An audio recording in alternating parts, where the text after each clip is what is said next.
para quem achava que com a saída do Trump a pauta ultraconservadora no mundo desapareceria, essa não vai ser a história de 2021.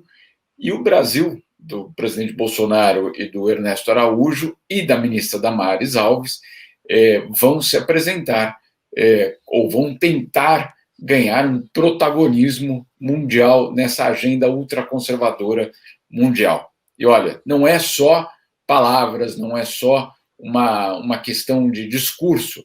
O Brasil vai adotar, pelo menos esse é o objetivo do governo, adotar em 2021 medidas concretas para que essa pauta vingue.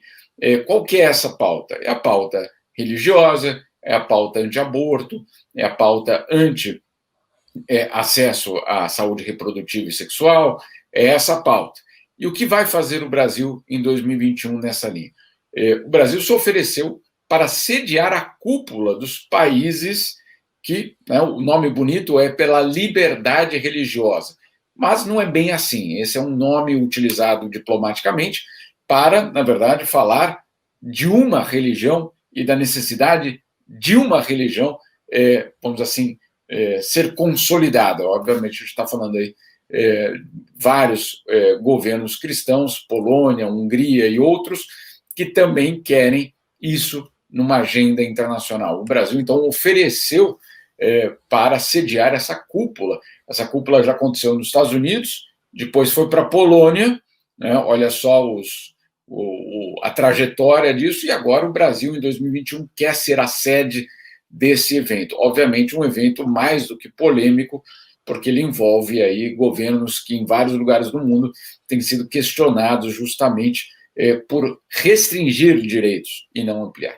E uma outra medida que o Brasil avalia adotar, na verdade, o Itamaraty, inclusive, me confirmou ontem que está trabalhando nesse sentido, que é para modificar as regras para que pessoas perseguidas por sua fé possam pedir refúgio no Brasil.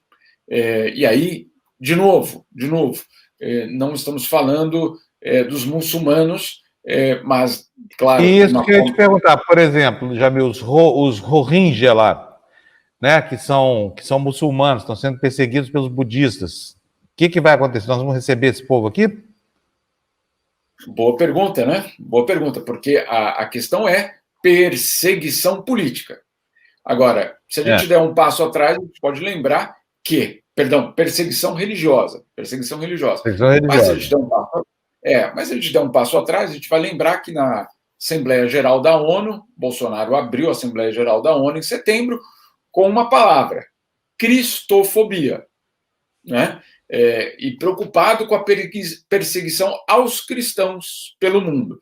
Então, tudo leva a crer que essa medida, que essa lei no Brasil está sendo feita para, na verdade, dar uma brecha para que os cristãos perseguidos possam pedir refúgio no Brasil. Para quê? E aí, voltamos à questão inicial dessa conversa, para se consolidar como protagonista dessa agenda ultraconservadora.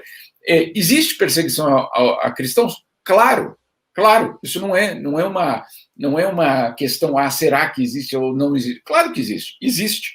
Agora, a questão é como é que o governo vai politizar essa questão para defender e aí internamente, defender certos valores que, obviamente, vão ter algum tipo de implicação para políticas domésticas, políticas de saúde. Porque aí, obviamente, um dos cenários, o Brasil recebe 20 famílias perseguidas cristãs, famílias perseguidas no Iraque, no Paquistão, onde for, porque elas existem. Você recebe e você se consolida, você mostra, olha só, eu sou o defensor do cristianismo, né? Obviamente, a gente sabe que isso tem repercussões políticas que vão além só de salvar aquelas 20 famílias. Insisto, perseguição existe, o problema existe. A questão é o que é feito a partir desses gestos, né? Essa é uma questão. Tem uma outra questão também muito importante. Isso já aconteceu no passado com o próprio Vaticano, fazendo um alerta aos países europeus. Alguns países europeus, quando a extrema-direita chegou, por exemplo, na Áustria, a Áustria falou, eu vou receber refugiados sírios, mas que sejam cristãos.